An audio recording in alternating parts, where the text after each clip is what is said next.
It's Whitney Lane, and we are talking country today at El Cid on Sunset with Brian Pounds from The Voice. How you doing, Brian? I'm doing great. How are you doing, Whitney? You ready for this show? Man, I was born ready. You got that East Texas accent going on. Is that Tennessee. That's what I meant. They're like the same thing. Yeah, you know what. What you gonna do? So let's take it back. Since we're talking about East Texas, why country music in the first place? Stories. Actually, I stole that line from the Ray Charles movie.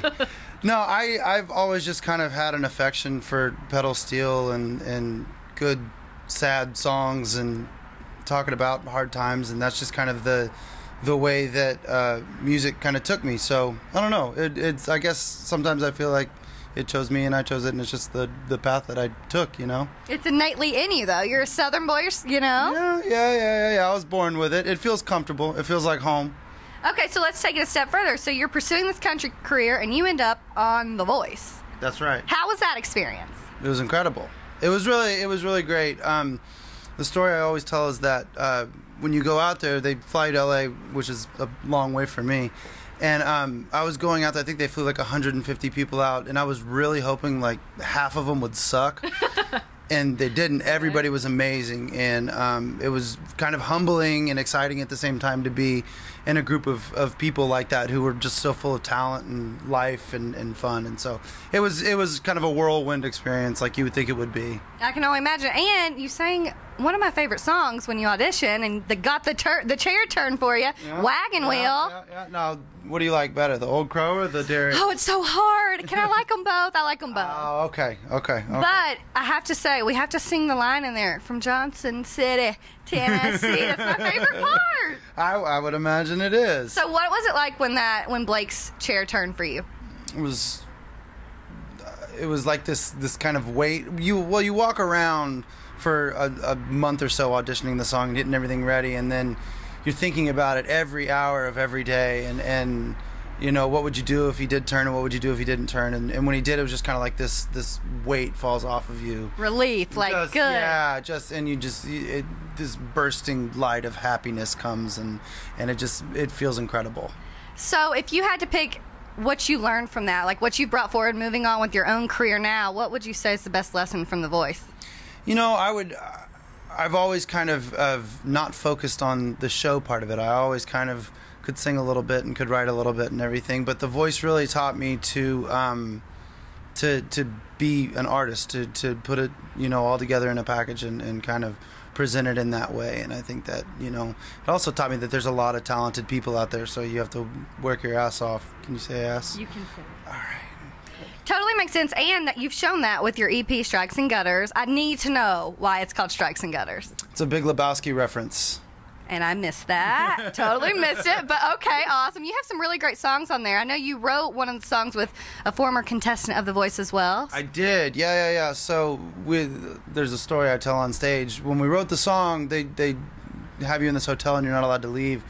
And so we did two things. We got on Craigslist and we bought an Xbox, which you're totally not allowed to do.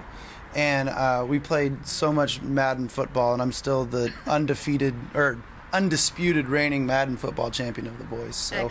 Excellent. That is a good quality to have right there. But other than that, we wrote songs, because about half of the people that go out there, at least in our year, wrote songs, and we really bonded over that. And he had kind of this nugget of this tune that was called Somewhere Maybe Carolina, that he kind of approached me with and asked if I wanted to write, and I was thrilled, and it came out better than we could have imagined. And this is Austin Jinx, right? Your Jinx. fellow Blake Shelton contestant there. That's right. What about, I need to talk about the one song that you wrote when you were in Nevada, and it was a disastrous gig. I need to hear about this one. So, it was in Elko, Nevada. Have you ever been to Elko, Nevada? Never have. Vegas is as far as I've gone. Okay, well, Elko is the worst place on earth.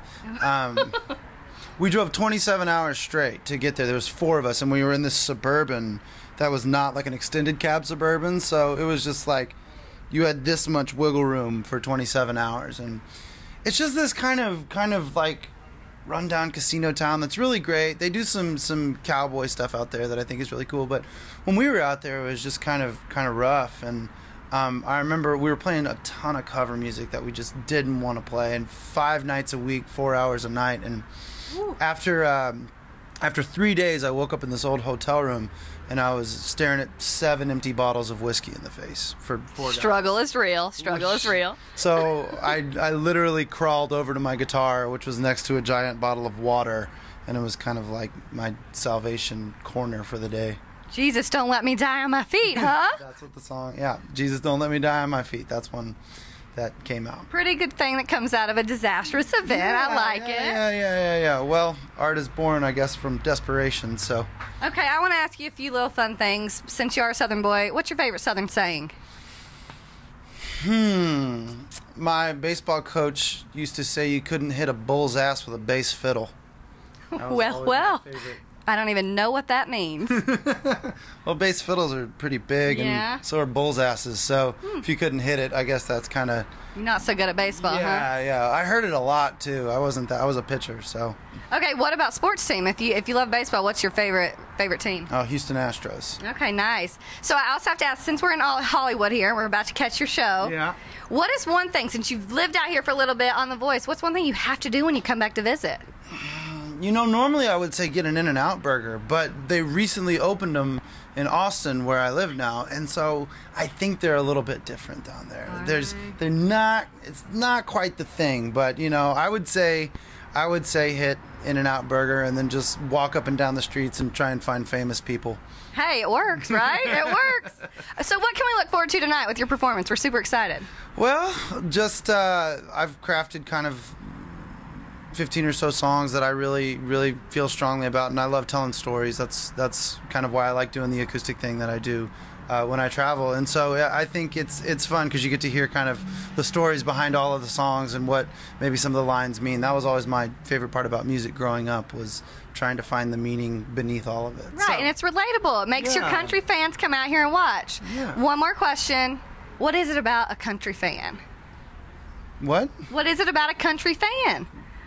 Well, they're passionate for sure. You know, nobody loves their music like country people love their music. You know, it's a very welcoming culture, and it's a very fun culture, and I think it's just kind of one of those groups of people that just are great to kind of chase after and be around, and I think that country fans are probably the best fans in the world. We know how to rock out, people, and we are ready to do that tonight. So thanks so much for talking to us, Brian. We can't wait to watch the show. Hey y'all, I'm Brian Pounds, and you're watching Chasing Country.